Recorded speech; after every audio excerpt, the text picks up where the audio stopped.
Hello, hello. Welcome back to the L.A.M.E Book Club podcast. My name is Melissa. I'm Ellie. And today we are going over the fourth novella in Assassin's Blade, The Assassin in the Underworld, which I think I said this last week is my favorite of all five. But these last two, both, just really get me. So I'm excited for both of them. Yeah. I was going to say something else, but I'm just going to wait. No, I was, when you said this one was your favorite, I fully expected this one to also be my favorite, but you know what? I'm sticking with the Red Desert was my favorite. I really liked the Red Desert one, but this one is my favorite because I am a romantic at heart, so naturally, I'm going to feel for this one, in my opinion. But maybe not. If you're a romantic and didn't like this one, that's fine. You're wrong. That's fine. You're wrong. But I'm just kidding. I'm just kidding. No, but that's why I read books. I read for the love. So I'm glad that we got some in this book. You know what, though? And I'm just going to say this. I read a book recently. I'm not afraid to name names. It's called Hooked, where I thought I'm going to like the, you think with any book, you'll like the story as much as you like the romance. And I saw someone say they went to a Brandon Sanderson conference and he directly said, you firstly write your storyline, make sure that's 100% solid, and then you add the romance into it. Oh, I am so sorry. That is so loud. And do not disturb. Here we go. In 3, 2, there it is. Oh, I didn't hear anything, so that's nice. Oh, whoops. Just me and my demons. Right? Anyways. You write your storyline first? Yeah, you write your storyline first, then you add in the romance. And I thought, interesting. I wonder if everyone does it that way. They do not, because Hooked, absolutely god-awful, terrible storyline. I'm sorry to the author. You could do better. I'm sure you've done better. I think it was her first out of 5, and obviously they're popular, so maybe they get better. But the storyline was horrendous, but it was incredibly filled with just random romance and smut and all that. And I just thought to myself, this is definitely an example of focusing only on the romance and not the story. And for me, it was a 1-star, baby. Well, that right there proves why I can never and will never write a book, because that would be my first goal and the only focus of mine. And I'd be like, well, the story will write itself, which is apparently not true. Could be true for some people. Might as well try. And then I'll rate it on Goodreads without telling you what I thought, and we'll see. 1 Honestly, star from Ellie. I hate you. I don't have the attention span to be able to put enough effort into writing anything. We talk so much on this about how we could never write or would never, but then go on and continue. Personally. It's not. And honestly, I don't need it to be. I'm grateful that there's Sarah J. Maas and Rebecca Yaros's and Rebecca Ross's out there, so that I don't have to. I can just read what their beautiful minds come up with. Yeah. Thank you for giving me an out, all you authors. Honestly, you're doing the Lord's work out here, really. For real. So, how was your week? Did you do anything fun? Dude, this week went by so fast for me. It was good, though. I mean, it was a lot of fun. Didn't really do much, but I remember having a great time. So, yeah, all in all, 10 out of 10. Great. I don't really remember much from this week. I did get croissants that I have not eaten yet from Costco. A whole 24-pack for myself. Why do you go to Costco? So, I don't know. It's not good. I don't know. We'd never need anything in bulk like this. But I was told, because my parents have a Costco, that we should just be sharing our purchases. Oh, that makes sense. Which makes more sense. Anyways. But do you share with them? No. I want all 24 croissants to myself. How long have you had them and just not touched them? Since last week. But no, this is bad. And I don't relish saying this on the podcast, but we're all friends here. I might bring them to a party tonight. No, it's not tonight. It's tomorrow night. Look at these fresh croissants. I love you guys so much. I brought them just for this event. You pop them in the microwave. No one knows the difference. No, I probably won't do that. I probably won't. I probably would. Just do it. Especially if none of them listen to this.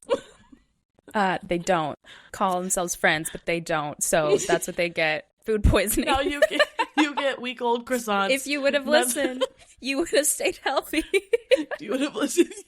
You would have gotten fresh croissants or known not to eat them. So this is on you, really. It's all on you. Oh, I'm dead. Okay. Well, I'm excited. We got a new review this week on Apple Podcasts. Yes. The title made me laugh before I even started reading the review. It's called A Court of Melissa and Smelly, which this proves that if they're not an OG listener, at least they started at the beginning, because if you haven't, I recommend. I don't remember what episode it is. It's one of our first ACOTAR episodes. We talked about how I think it was our second one. Yeah, it was really early. We talked about how Ellie's nickname growing up was, or your friends were just putting SM in front of everyone's names, and then they realized that made your name Smelly, and which is still my favorite thing about you. Which I don't think I dove into this, but that name actually really did stick. But instead of calling me Smelly, at one point they turned it to just, because that's way too long for a middle schooler to say, they turned it to Smell, and then they turned it to Mel. And so, Weird. No joke, my name in middle school was Mel for so long, and I just forgot about that. Okay, I'm gonna put myself on blast here, because Mel doesn't make any sense for you, but Mel is not an uncommon name for someone with the name Melissa. Yeah. No one called me Mel, though, growing up. My sister had a best friend named Melissa, and her name, she just was Mel. That's what everyone called her. That's what she was known as. And I thought that was so cool, but I could never be Mel in my family because my sister had a friend who already was. So when I left the state and went to college, I was like, this is it. This is my time to reinvent myself. This is my time to shine. I did. I didn't know. Only 2 people from my high school went to the same college, and they were boys, and I didn't hang out with them anyways. So fresh slate. No one knows me. I could tell them my name was Elizabeth for all they cared, and no one would know the difference. Well, I introduced myself as Mel to these people because I'm like, this is what I'm going to be. Yeah. And it worked. They called me Mel, and I was so excited, except for the fact that they would be like, Mel, and I would not answer because I was not used to that being my name. Interesting. And I didn't forget that I don't know. I can't remember why it didn't register that hey, this is the only name they know you as. You need to answer if you're going to introduce yourself. And it didn't work. And then I had to put my tail between my legs and explain to them why I wasn't answering. But good news, we're still friends. So college want to switch it up and become a new person for college is so real. My friends just told me that they went to law school, and I'm going to butcher his last name. I don't remember it. But he introduced himself in law school as Knight Johnson or something like that. And they just have known him as his first. They were like, what a cool first name. Your name's Knight Johnson. He just went as that. Well, then they go and visit his family at one point, or his family comes down to college. I don't know. And they're like, hey, have you seen Steven? And they're like, I'm sorry, who is Steven? He just decided to call himself Knight and run with it. The confidence. I aspire to that confidence. Me and Steven had the same idea, except he committed to the bit a lot better than I did. So we're still friends, luckily, but they still call me Melissa because I have ever since, I'm like, this is it. No hope. I'm never going to be Mel. And that's fine. But back to the review. Court of Melissa and Smelly, favorite title ever. Said, I found this podcast on Instagram after reading the ACOTAR series and needing someone to talk to about it. This is exactly what I was looking for and so much more. Listening to Melissa and Ellie seriously feels like you're chatting with your best friends. I giggle along with them throughout the entire episode. They make my Mondays so much brighter, and I'm loving being able to read through Throne of Glass with them. So thank you, Alyssa Minton. I know. When I saw this, I was like, Alyssa, we are friends. We're friends. Besties. This is both fun. Besties. Thank you for leaving a review. Yes, thank you. Speaking of book besties, and feeling like you're chatting with us, you now can. Bum, bum, bum. Literally. We started a Discord. I'll add it to the highlights on our Instagram, but it is on our story live right now, which you will not hear until Monday, so what's the point in saying that? But we did start a Discord. Now you can chat with us real time about all the theories. If you don't know what Discord is, it's a separate app, so I do apologize for making you download something else if you don't already have it, but it is a free communication device. Honestly, some companies use it for their... you old man. Oh my gosh. It is a free communication device. You explain it. I'm done. You explain it. It's essentially a chat room for that's what I those said. who are invited, which you're invited if you follow us on Instagram and grab the link. That's true.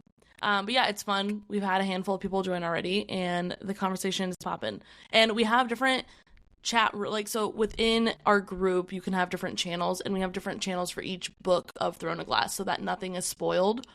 So obviously, like, don't join a different channel if you aren't there yet or haven't read it. But as you continue to read, you can continue to join and then see past conversations, reply to comments, keep the conversation going. It's fun. We're excited, and we hope that you guys are just as excited as we are. For sure. And so, thank you again, Alyssa, for the review. If you don't already, go ahead and follow us on Instagram, subscribe on YouTube, leave a comment. We'll review it in our episodes. But yeah, we thank you guys so much for your support, for being here. And with that, we actually have something else exciting. This is a fun episode for openers. I know. This one is really good. We are spotlighting an indie book this week. It is called Jason's Side Identity. It's by Ibrahim Shabazz. And I'm going to read a little excerpt from it. Are you ready? I'm so ready. All right, here we go. Who am I and what have I caused? I've been asking myself that plenty of times. Well, now I know I'm a demigod, so that changes things. If anything, it adds more weight to this. Now there are monsters hunting me, and I have to escape across the country with 2 demigods to get to safety. That's not even half of it. What about the calamity of the fighting between the gods and Levivius? How do I fight in these circumstances? I can't forget any of this, not even for a second. How will I take accountability in this world, which should not even exist? I will do what I must. So, this book, Melissa, if you like mythology, adventure, and fantasy, you might want to check it out. So a small sneak peek, obviously we kind of read a little bit about this, but the story, well, not this part. The story starts off with a regular guy named Jason Side. He is reluctant to go to high school, and I think we can all relate to that, right? We certainly can. I like when books start off in high school. I don't know what it is about high school that just piques my interest, but some bullies, so much drama. I don't know. Interesting. However, down the line, Jason finds out that he's a demigod and starts his quest to find his parents. Very Percy Jackson-esque. So if that's something you're into, this might also be for you. There are battles with monsters and revelations of self-identity. Again, if you're into Greek mythology, this could be for you. It's available on Amazon and with both physical books, a paperback, and Kindle. Awesome. Thank you. Yeah, go ahead, check it out, and let us know if you read it. Cool. And with that, Ellie, take it away. Are you ready? I'm so ready, but more importantly, are you ready? Because I will be reading these. You always do this. I get too excited. I'm so sorry. Yes, Ellie, I'm ready. Please go. All right. The Assassin and the Underworld. Here we go. Celaena is back at the Assassin's Keep. It has been 3 months since Arobynn beat her to a pulp. She goes straight to Arobynn, who stops her before she can say anything and apologize. He apologizes. She does not apologize. He apologizes. Yeah. He says he's been to the temple praying for forgiveness ever since that night. Whatever. I know. Personally, honestly, self-excerpt, whatever. And my exact reaction, and I quote, no. I don't know. I was like, slimy. This is all fake. So None slimy. of this feels real. And we can like briefly go over it as much as we want, but like the detail in which Sarah J. Maas wrote this, she did such a good job at like saying the right things, but even then still setting the scene to making it feel disingenuous. Like, absolutely. Again, hats off to you, Sarah. Also, Continue. Side note about disingenuous. I always thought it was disingenuine, and then I don't know. I've watched The Bachelor, and they use that word about every 3 seconds, and I'm like, am I wrong? Have I been saying it wrong? And Am I think that I have. the problem? It's me. So, yes, it is. Arobyn's disingenuous and disingenuous. He's both. Yeah. He sucks. He sucks. So, I know that word. So then, he showers Celaena with gifts, like an emerald, I think it was a brooch or something like that, but just like jewels and pretty things. Yeah. And then he gifts her, quote unquote, a high profile client Leifer, which is the client's name. So ultimately, it's a job to assassinate her former husband. In addition to the assassination, Celaena is to retrieve sensitive documents that Leifer's husband, Donoval, is carrying. Celaena asks what the documents are, and we find out that they're documents to set up a slave trade business. A road is to be approved by the king, and if it's built, slaves will be imported and exported from Melisande, which is a neighboring city, to Rifthold. This isn't like that big of a deal, but I think it's Melisande. I don't know, because Melisande was in Game of Thrones. They called it her Melisande, but it was also a name, so I don't know. Yeah, I looked up the, I wasn't sure about how to say a lot of the names, so I looked up the pronunciation guide, and it says it's like, and like the last part is like sand, Melisande. Oh, Melisande. It doesn't, okay. Like I said, doesn't really matter. It's just a little, I can't stop myself. Also, no one stopped me from saying disingenuine, so I'm glad you're stopping me here. You're so welcome. I don't know how, like, I don't know. I see both sides. I do.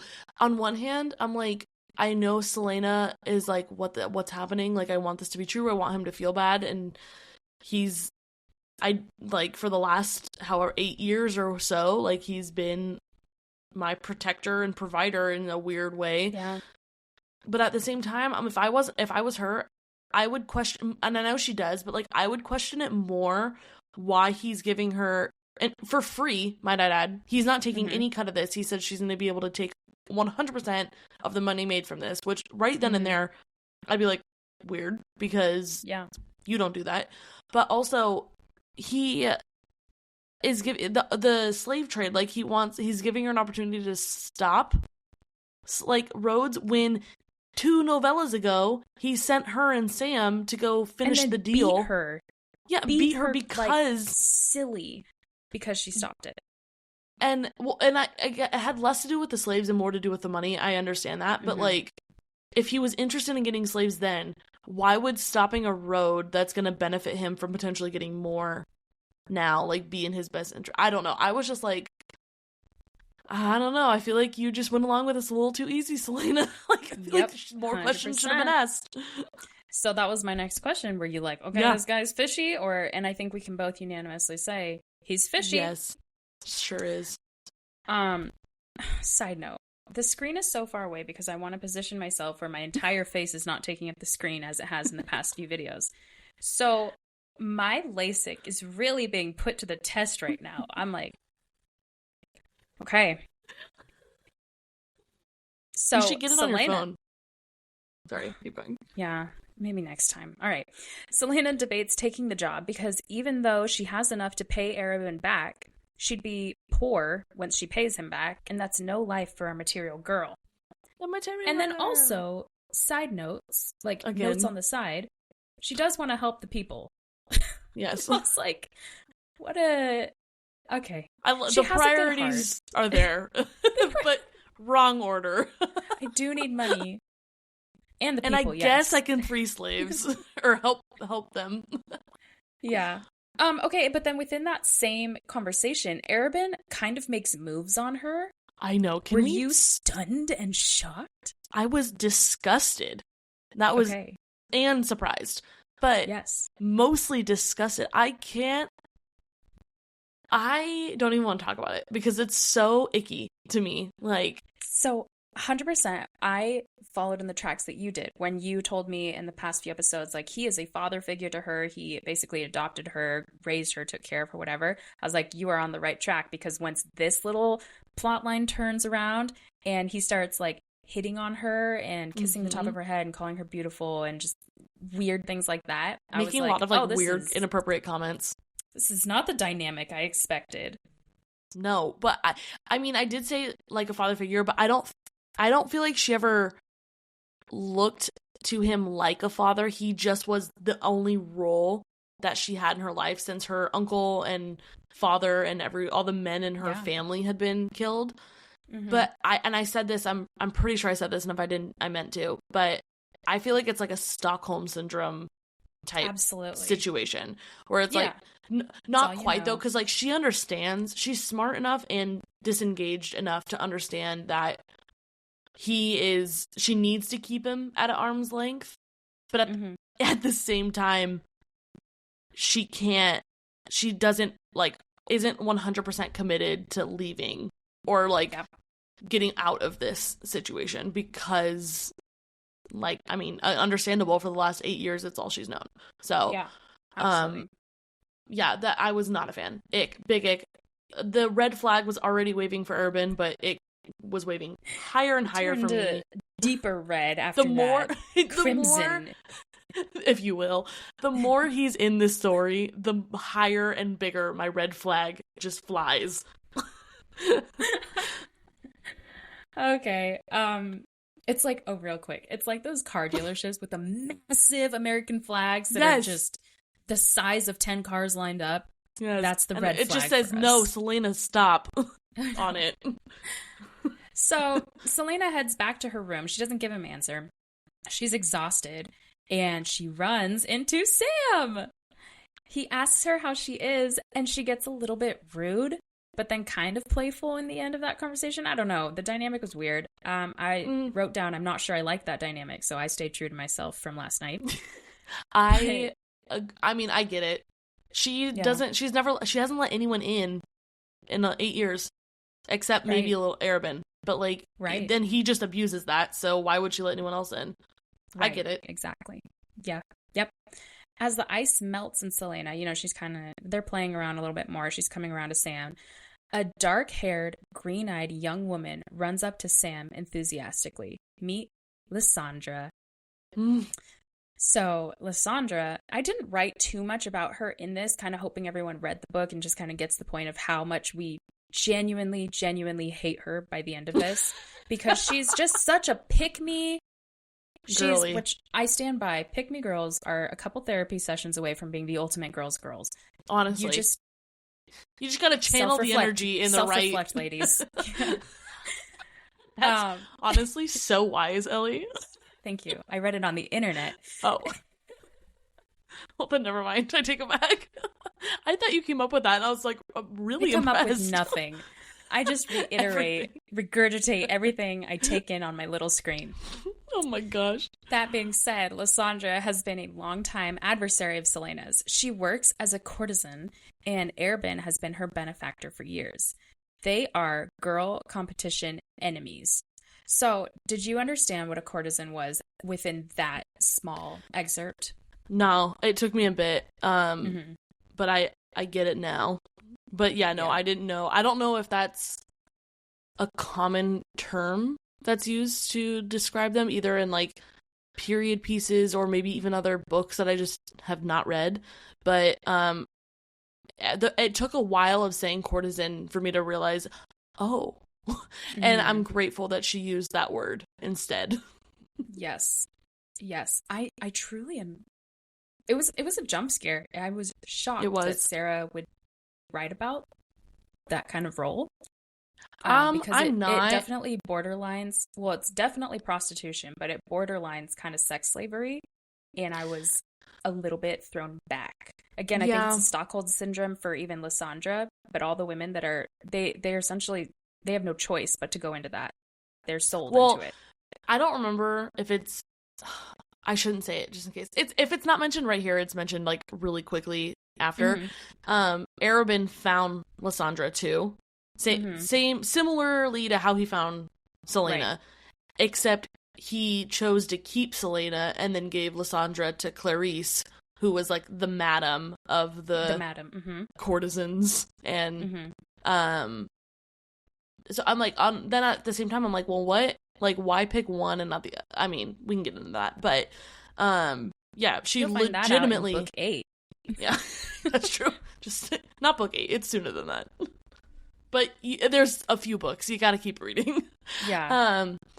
But yes, I mean, neither of them had a choice. They were children when they were found, and they were found alone. Exactly. And, like, what else are you gonna do? Become what they became, and it's just. It is gives you an icky feeling in the stomach for sure. It is a little cringy, but I do think that Sarah J. Maas writes about real world things, but makes them in, like, a fantasy-esque, and, like, from the themes of the book, it's very clear that this is icky and grimy. Like, there's not any part of this that's approved. Like, it's not, this is fun. Yeah, exactly. There's not any part of this where it's like, and everyone's grateful. Like, it's very clear that this is like, they're forced into it, and the people that are doing it are gross and disgusting. But like, there's a lot of themes, and I think she does a really, really great job at like adding themes into her writing without it being like shoved down your throat. Even though they're all bad things, it would be different if it was like, and then she was human trafficked across the continent. It's, you know what I mean? I'm like, there's something different about saying what it actually is versus masking it as something else. Right. And when it, the argument can be made, well, it's not exactly that, because but it is. Lysandra willingly goes into this as in, I'll explain it in a second, they do a bidding for her virginity, for lack of better words, and she's excited about it. She's like, I'm going to be the one who's bid on the highest, you know? And so you can make the point that, oh, well, she wants to live this life, but she was brought into it as a kid. It's the same exact thing you're saying about the Stockholm Syndrome. You're just kind of brainwashed by it. But regardless, yes. Oh, I was just saying, I mean, I said this, it's like making the best of a bad situation, but it's also like, going off the Stockholm Syndrome concept, she, for the last, again, 8-ish years, this is all she's known.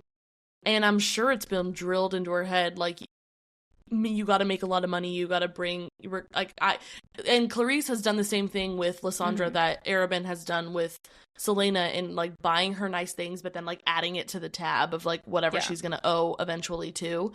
And so, like, I'm sure it's, like, little whispers have been spoken into her ear, like, this is a great thing, like, you want to be, this is something that you need to be really proud of, like, you, and all of that, so.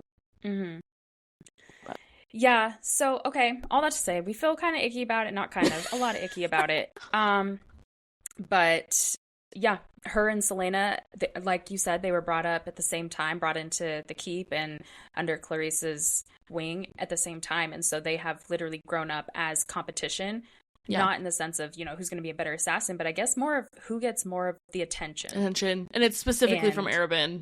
Yes. Yeah. And it seems so often that Lysandra is winning that, even though Celaena knows, I'm his protege. Yeah. So, what was your first impression of Lysandra? I mean, we're not supposed to like her, so I didn't. Yeah. I think Pick Me Girl is the most accurate definition of how her character acts. So, yeah, not a fan. 3 out of 10. But it's fair. Celaena is trying to ignore how close Lysandra stood to Sam and understand that also got under my skin because she knew what she was doing. Oh, she knows. I hated it.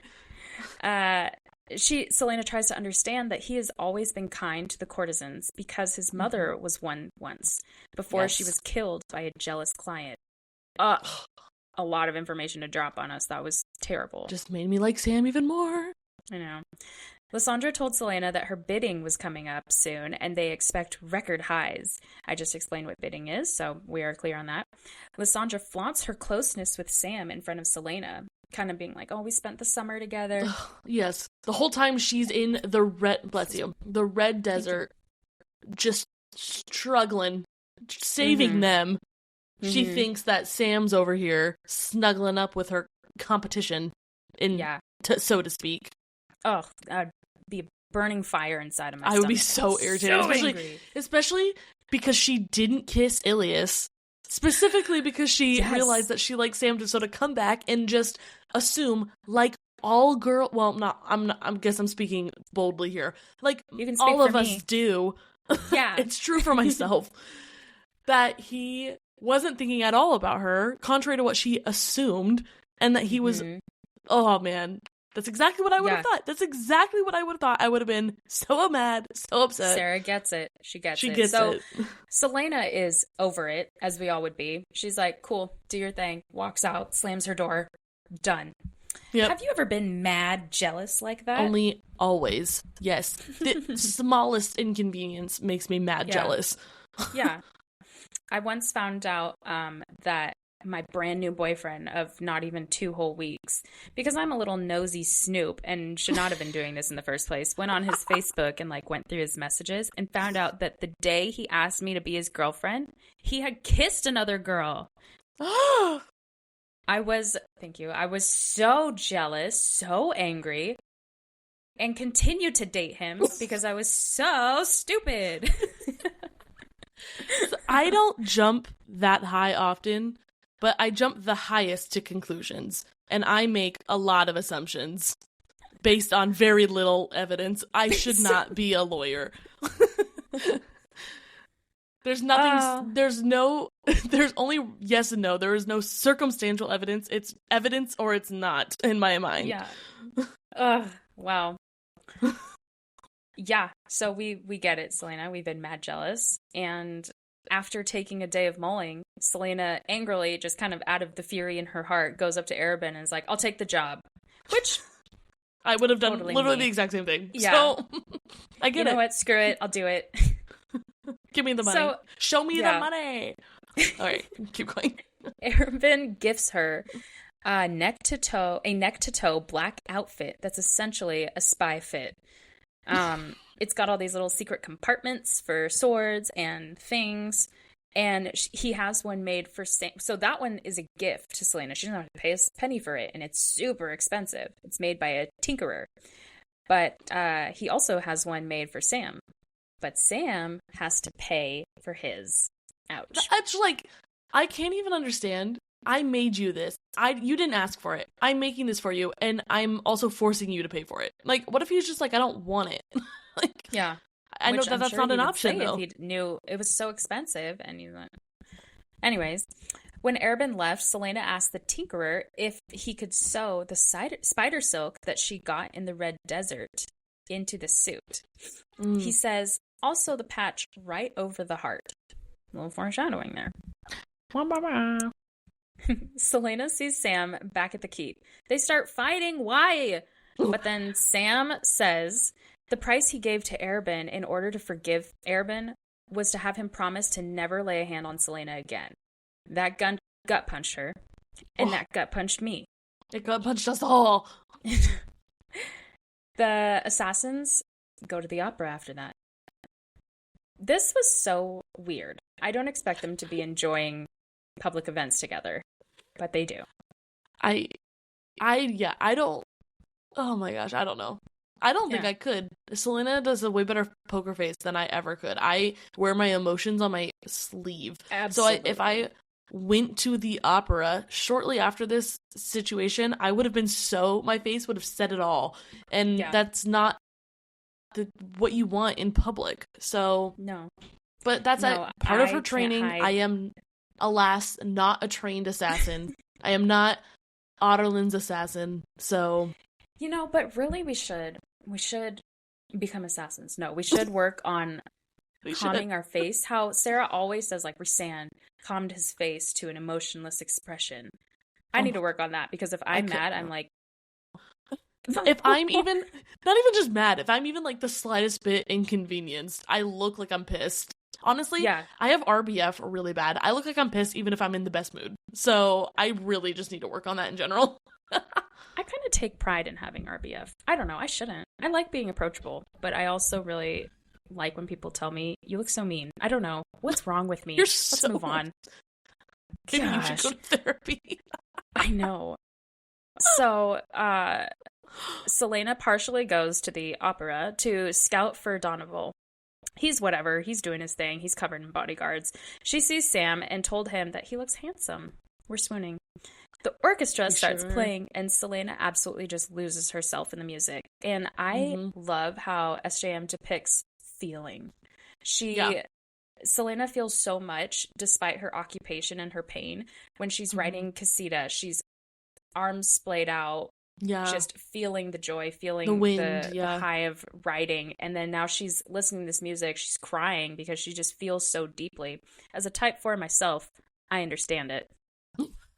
I liked it too. I mean, not even being able to fully relate, I guess, to that. It's the closest I've come to relating to it. Yeah.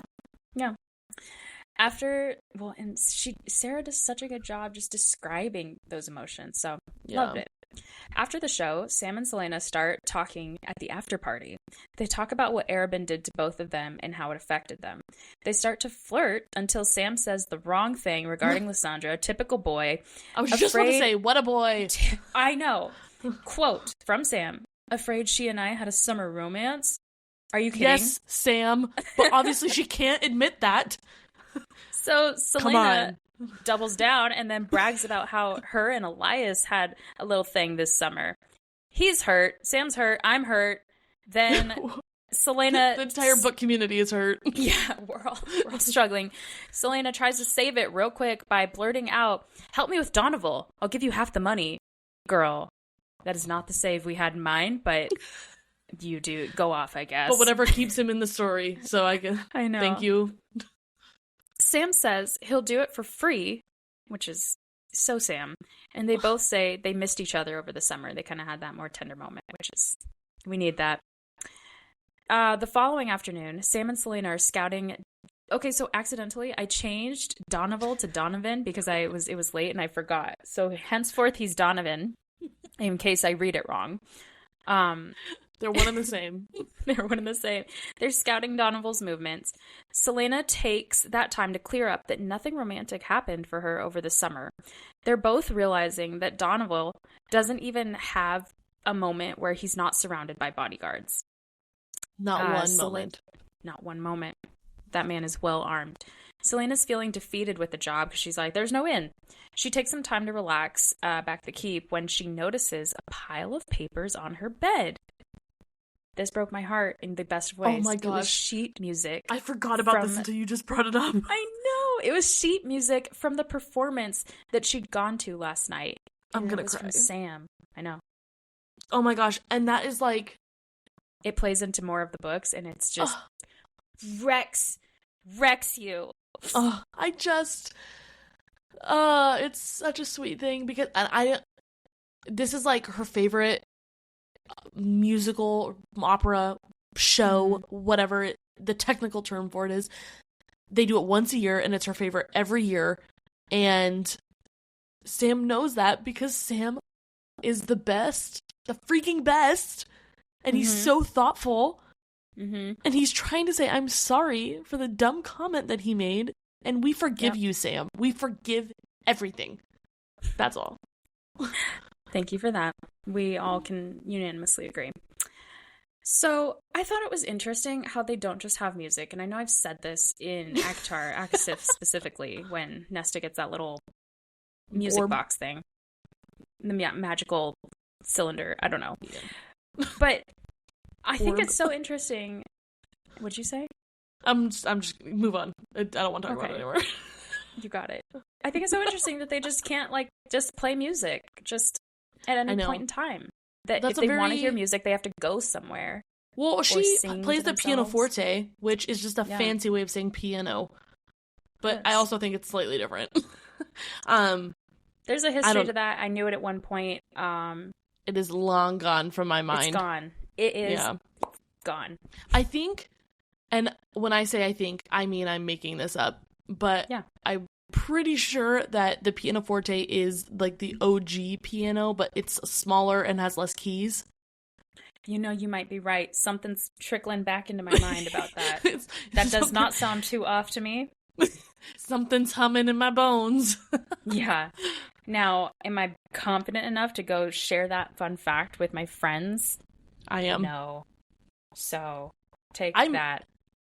I say the most outlandish things, but with confidence. Me too. And I would say half the time it lands. It's incredible. Honestly, it is incredible.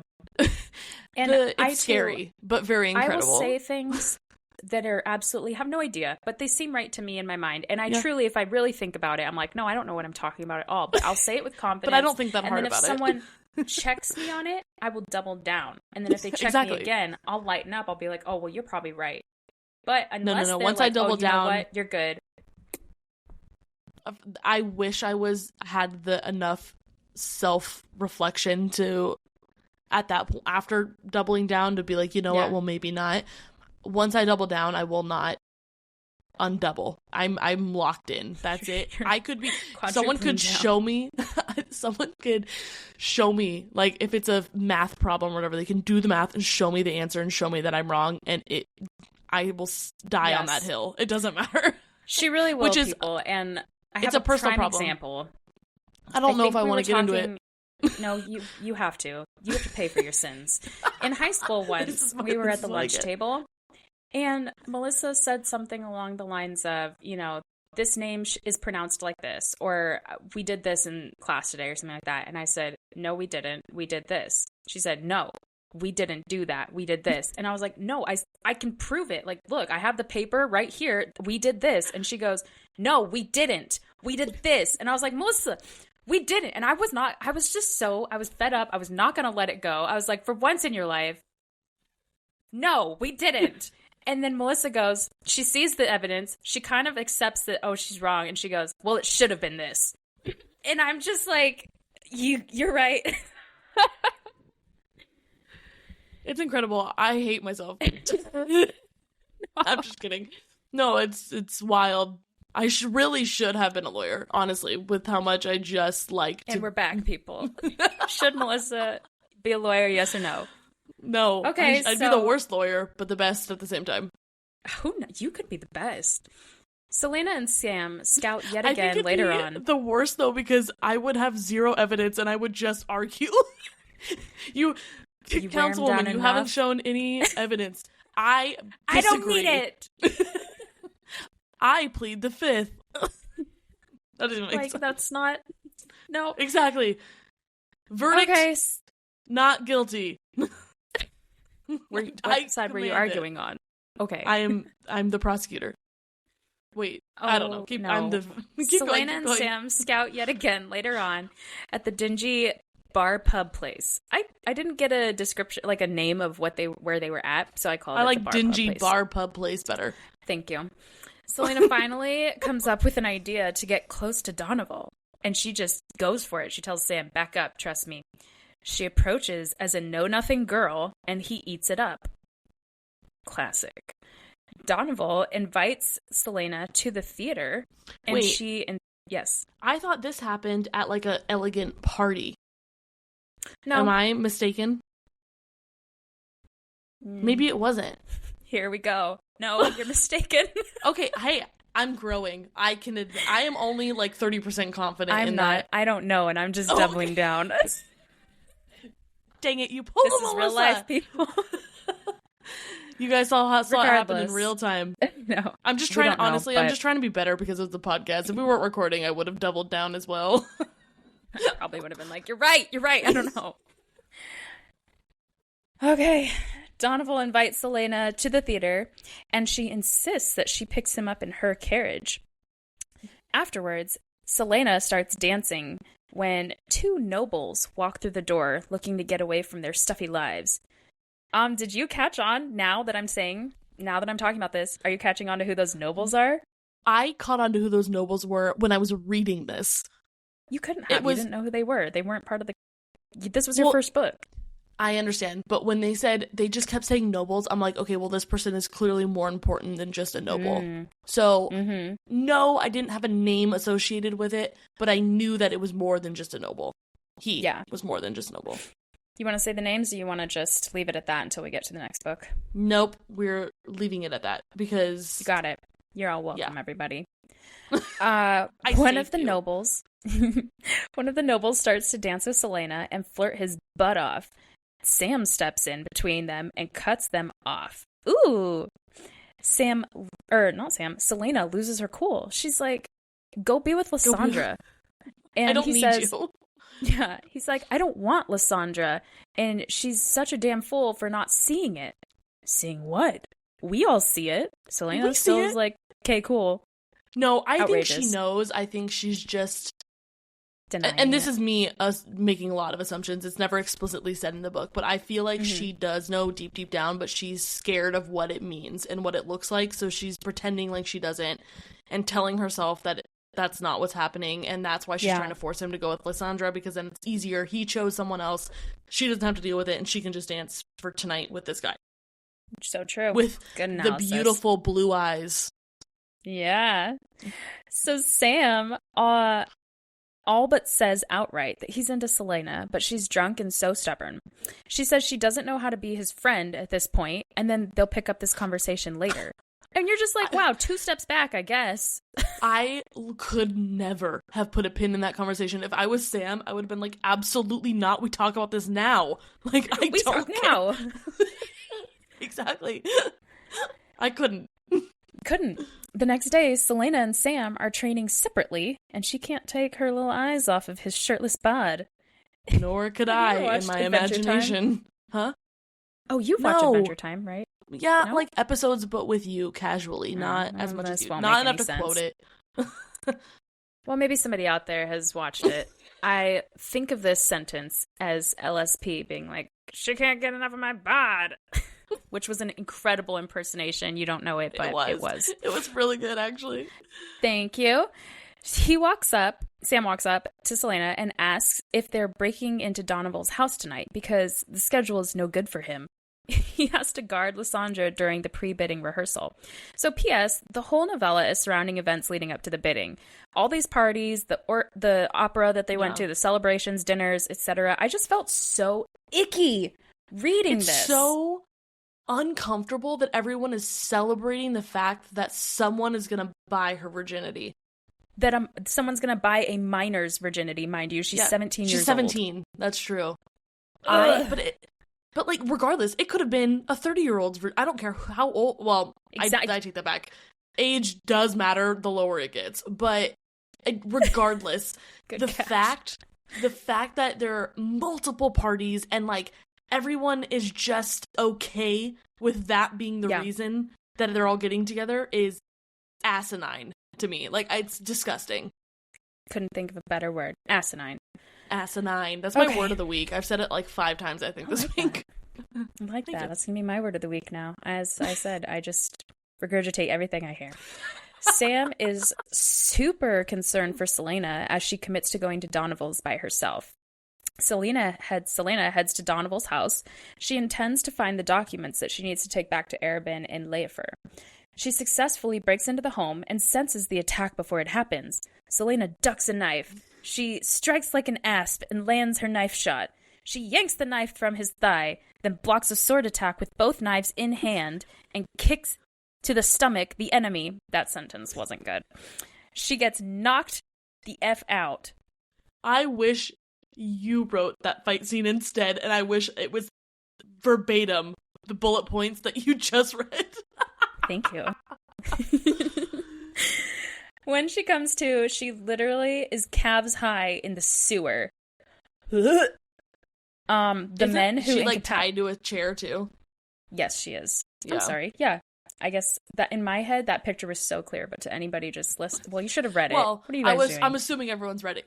I'm more or less confirming for myself. Yeah, can confirm. Tied up. The men who incapacitated her left her for dead. Also, yes. Now you've had a lot of side notes. It's time for my side note. Please. I couldn't get enough of this book, so I got the copy and I read as much as I could, but then I would also, anytime I was in the car, listen to the audiobook so I didn't have to stop. And God bless the lady who did all 8 million voices that are throughout the series, but the voice that she chose for this henchman that like got her or whatever was like off-brand Australian. And it was so funny to me. It was like, yeah, in the sewer, don't ya? That's like how she made it not. Or maybe it's more like Peaky Blinders-esque. Very Peaky Blinders. I wasn't gonna come at you, but off-brand Australian was so wrong. I apologize. You're right. It was more drug smuggling in Old English, if you will. Love it. That's absolutely what that was. It was just so funny. I had a hard time. I was laughing kind of like watching this. It's a very dramatic, like she legit thinks she's about to die, but then he's over here oh wait, I messed up. I can't do accents for crap. Oh, so good. No, I was just waiting for him to be like, "Oh yeah, love. What you gonna do about governor?" I was waiting for something like that. Don't like and it. didn't. Well, Don't like I'm terrible at accents. It was funny. I liked it. I appreciated it. It made me picture him in a way I can't even explain it. But I have a very clear picture. Hats off to our narrators. Honestly, fabulous job bringing the books to life for us. And it's not for everyone, and I get that. Half the voices in the Iron Flame audiobook, I was not a huge fan of. But this one was funny enough to where I liked it still, and it didn't bother me. And I feel like it's because the role was small enough to where it didn't really matter. Yeah. Also, I said hats off to our narrators for bringing the books to life for us. But hats back on to the narrator. And then off again. Wait, sorry, I jumped the gun. To the narrator who read the selection via audiobook.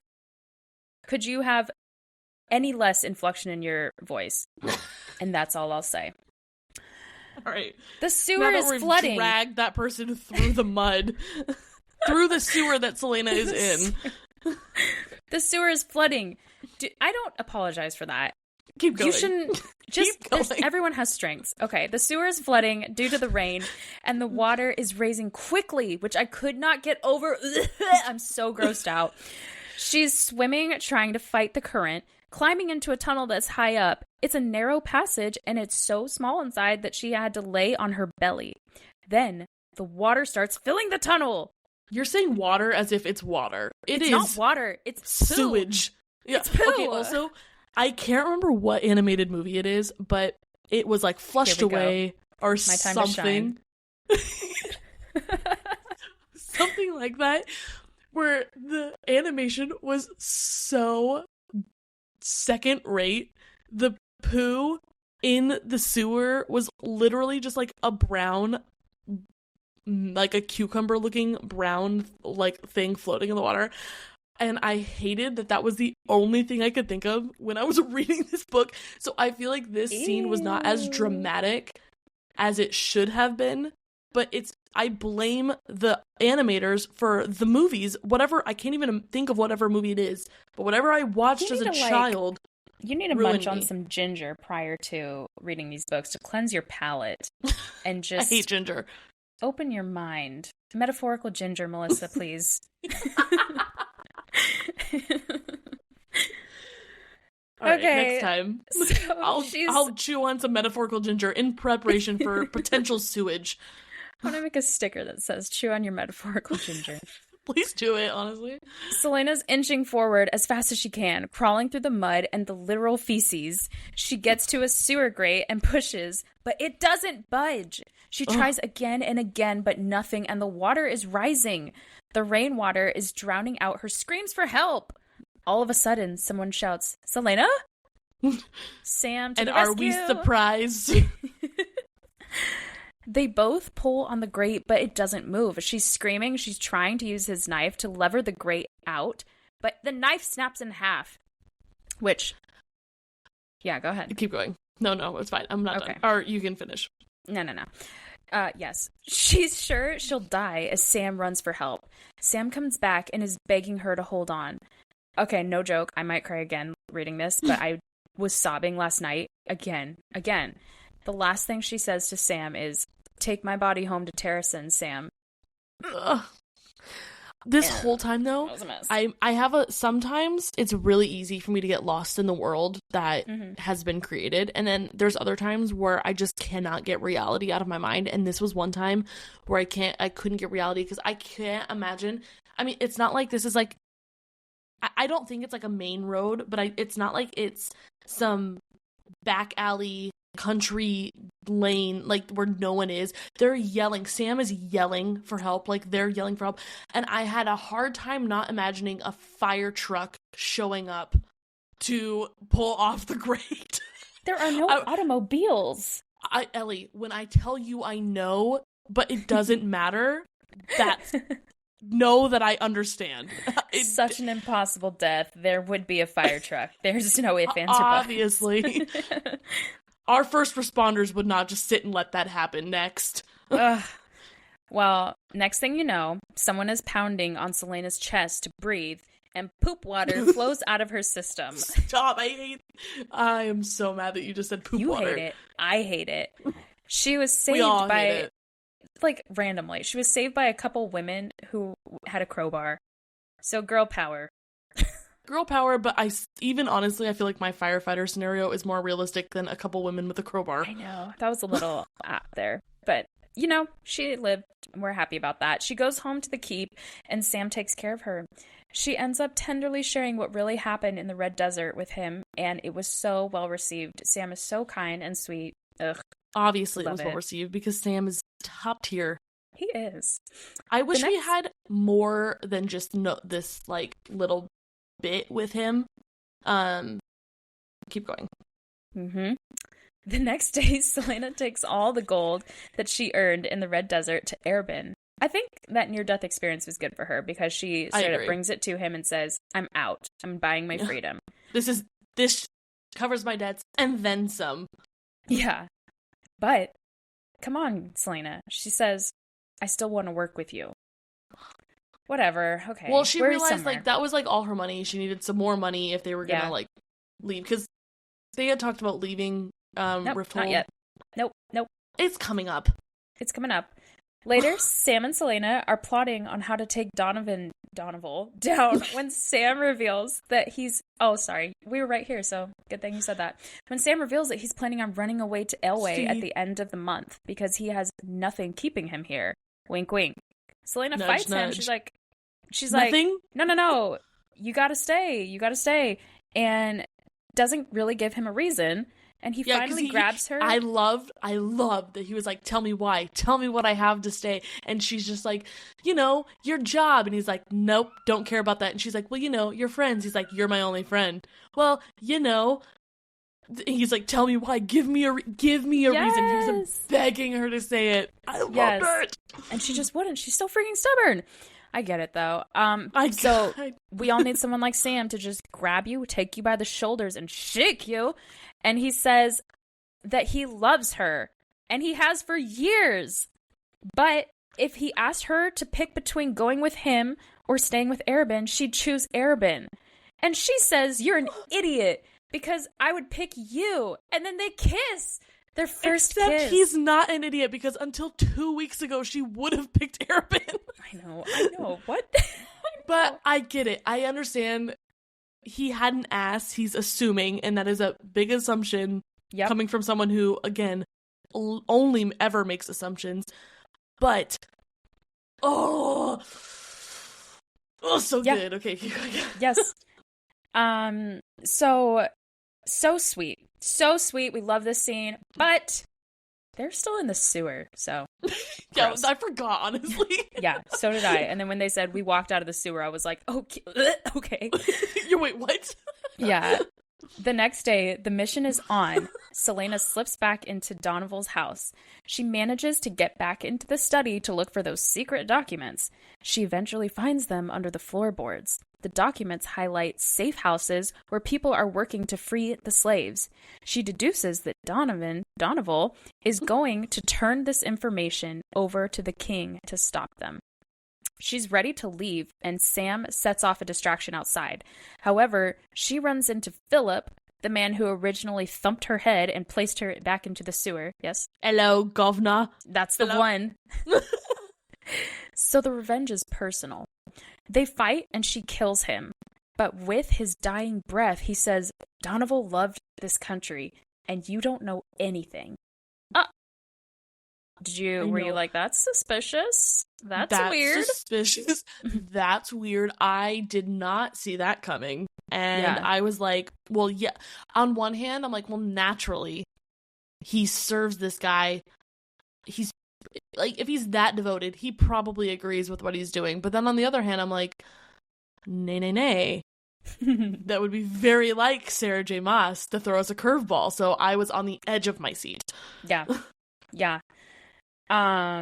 Celaena makes it outside, but doesn't see Sam. She does, however, see a man trying to get away. She chases him down, but by the time she reaches him, he lights some papers on fire and then drinks a poison to kill himself.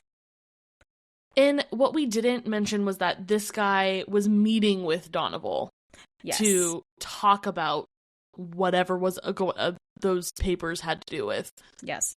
Thank you. And so that's why after Philip says that, and then after that guy runs away, she's like, well, I need to know more. So she follows that guy to get more answers, and he gives her nada. Yep. She picks up the half-burnt papers and sees that they're specific names, numbers, addresses of safe houses for slaves. Celaena is so confused on why he would be trying to keep these secret. Why is he burning these? She realizes she's got it so twisted. But then, unrealizes that because... I don't know. We'll get to that. Celaena finds Sam and realizes that he was hit by an... Could I use the word realize more? My gosh, Ellie, take a break. She realizes that he was hit by an arrow in the heart. Cauldron blessed, Sam survived because the arrow just clanks off him due to the spider silk Celaena had sewn into his suit and not hers. You guys, I cried again. I cried again. You're telling me this was not your favorite novella? You're telling me you still like the other one more? You said you cried twice now in this. Well, I cried twice in the last one too. Oh, I don't know. Everything's complicated for me. Please no questions at this time. They burned down Donovan's house. I believe that actually they didn't burn it after the fact. It was from the explosion, which was the distraction that Sam caused. Yeah. So. Also, I'm just going back real quick because if I don't say it now, I'm going to forget. Mm-hmm. When you said Celaena was going through it and changed her mind and then unchanged it, it reminded me, and a lot of people have used this fits a lot more accurately with Feyre than it does in this situation, but it reminds me of the DW in Arthur when she's like, well, good thing this sign can't stop me because I can't read. Yeah. I see all the facts, but I'm going to choose to ignore them. That's such a good analogy or tie-in. Okay, Celaena, girl, you're so smart. Why did it have to be this ending? Is my question. She takes the documents back to Arabin, gives them all over, and he says, "You still don't get it, do you? By the way, we're not paying you for this mess you just made." I wanted to slap her silly. I'm like, okay, you know what? Fine. Pretend you can't read. Pretend you aren't actually aware of what's happening. Why on the mother flippin' green earth would you then take these back to the person who so clearly sent you on a wild goose chase mission? Yep. Oh, I didn't get it. Ugh. So she only turned in one of the 3 documents, and then killed Donovan, which I think, killed him but didn't bring back proof. So they were just like, "This is a hot mess of a job. You've lost your touch. We're not paying you for this." Yeah. Because his body burned in the house, and they're like, "There's no proof that he's dead, so I'm not going to pay. The wife won't pay you." Also, we didn't really get too into this, but can we talk about how weird it is that the ex-wife is trying to have her husband killed? They kind of, I feel like they tried to explain it in a way that made sense because they're like, oh, he's a crappy guy. He cheated on her. She was magically able to get a divorce and get half of everything he has, but she's the good one and he's the bad one. I felt like they tried, and this is me now, being a devoted follower of Sarah J. Maas, so understanding how she writes, I feel like she tried so hard to make us not think of her in negatively that I was like, again, that's suspicious. That's weird. I can't.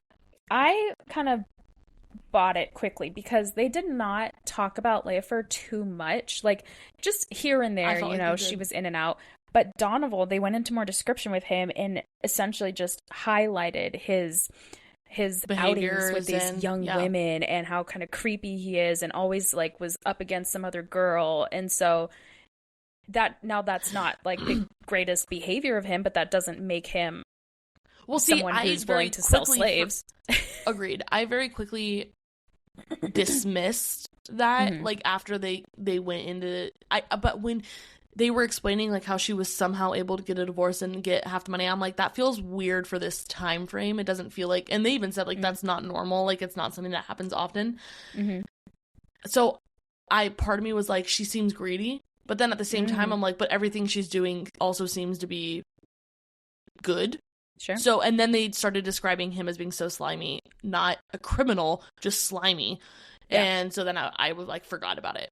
But I am going to pat myself on the back because I did have a slight inkling. Good. I didn't, so no pats. I had a little bit of Taylor in that point. Celaena, however, has one last move. Prior to her knowing about any of this, that, you know, she was working for the wrong side. She believed Leofer was a good person. She sold Casita to Leofer, which is, again, a Styrian horse. Tons and tons and tons of money for it. Yeah. With that money, she bought Sam's freedom. So now Sam is also a free man. And so exciting. Have we mentioned, she already has her apartment at this point, right? No, she bought it before Sorry. It comes next. No, it's okay. It's 1 point away. Then Arabin has to get the last word in, of course. And he says, well, that's a good thing that you're giving me this much gold because I just spent all of the money that you gave me for your freedom on Lysandra at the bidding. I threw up in my mouth. Did you? In my mouth. That is so... Yes. Again, that's honestly, I feel like the only reason he did it was to say, that could have been you. Because both of them, Celaena and he pitted them against each other their entire lives, well, as long as they knew each other. He constantly was subtly comparing them, even though you couldn't because they were very different. They were just two girls the same age. Yep. And then he was making like weirdly pervy like comments and intentions known towards Celaena, and then goes and takes her money and buys the other girl and sleeps with her, takes her virginity, and then threw it in Celaena's face. I'm like, that is so disgusting. First off, you're a pig. Second of all, he did that to say, like, I did it with her, but I want it to be you. And I wanted to throw up. It was disgusting. So disgusting. Very interesting take on that. I think he's such, like, so mean girls. I think he's such a skis. Sleaze and skis. But that was truly heinous. My stomach curled up. As I say to Grant, my stomach dropped to my butt cheeks when I read that. Disgusting. It's so gross. I wrote in here in all caps, I just. So Celaena runs into Lysandra on her way out, and Lysandra brags about how high of a bid she got and how high she went for. And Celaena is like, okay, she did indeed cool. break records. Yeah, check this, and throws a dagger at Lysandra's head and missed her by just a hair purposefully. Do you think, I was about to say, I can't remember, did she miss on purpose or was it an accident? Because I feel like she never misses on accident. Doesn't say, I think, but I think it was on purpose. It was Celena's a warning. Not a killer in the sense that she would just to kill for fun, I feel like. I don't know, maybe she kind of is. She has boundaries. She has morals. She draws lines, and she has as much of a moral as you could have being an assassin. Yes. There's many morals. Yes, well put. At last bullet, Celaena purchased a new apartment. Sam moved in with her. He says he loves her, and she kisses him silently in reply. And that is how this novella ends. And that's why this novella was my favorite. It was really good. Loved it. Well, that's all for now, folks. that reminded me of the like Looney Tunes or whatever. That's all, folks. Maybe it's not Looney Tunes. First part. It is Looney Tunes. Oh, what's the first part? Oh yeah, that's all, one. folks. Thank you. You're right. It's the pig. Now it's all coming back to me. I had like half a memory before when I started talking, and then you just fully formed it for me. I actually never really watched Looney Tunes, but I got really into baby Looney Tunes. I also like baby Looney Tunes. They're so cute. They're so cute. So, all right. Well, thank you everyone for following along. Hope you liked it. Next week is our last episode on Assassin's Blade, and then we're moving into Throne of Glass. And you guys, I am so excited. I am on to my tandem read. Yeah. IRL. Yeah. And I really thought I was going to hate it and it was going to be overwhelming, but it's not nearly as daunting as I anticipated. So I'm grateful. Mm-hmm. And if you in want that to chat regard. with us about anything we're reading in Throne of Glass in real life, Yes. Hop on the Discord. I'll also probably post these questions that I've asked Melissa today. You know, what did you think about That's a good Arabin? idea. What did you think about Lysandra? And you guys can let us know what you thought too, and we'll chat We it can up. share that. Probably share funny Yeah. comments that we premiere on here. For sure. Also, just because we're on Assassin's Blade and then Throne of Glass doesn't mean that we can't talk about other books. So, like I said, we have different channels for different books. If you want to talk about Kingdom of Ash, even, It's ready. we have it's up a there. channel for it. It'll ready. just be me chatting with you. I was about to say, I'm but- not there yet, so I won't be involved in that conversation. But let's be fun. real. I'm nice. Ellie's Chat with whatever. me. I'm just kidding. Let's be real, though. I'm probably going to be there very soon. So, Yeah, Melissa's because I freaking speed can't, I'm demon. devouring these. I can't I'm put them down. halfway through Crescent City. A little more than half at this point. You know, I'm just to be honest. You've heard me. It's the hats on, hats off thing. You're putting your hat back on right now. Didn't love it to start out. I liked it more. Now the romance part is building more. I'm liking it more, but I'm not a crime reader. I don't care to read about crime and word on mysteries. the street. Word on the street is that you have to. I want to say around halfway, as I feel like they said was the turning point for the first book. Well, I'm a little over halfway. Well, And also, I can you're see getting where to the I can absolutely see where it's the turning point. Like, no, I can see so it. stay the because course, Ellie. They're honing in more instead of the world building on the characters, and I love it. But again, it's like a Criminal Minds up. It's like Zootopia. It really is. Adult Zootopia. Well, that's how someone explained it, and I love both Criminal Minds and Zootopia, so I cannot you probably wait. love this. Yeah. I am also saying it here for the entire world that cares on our little spot in the internet.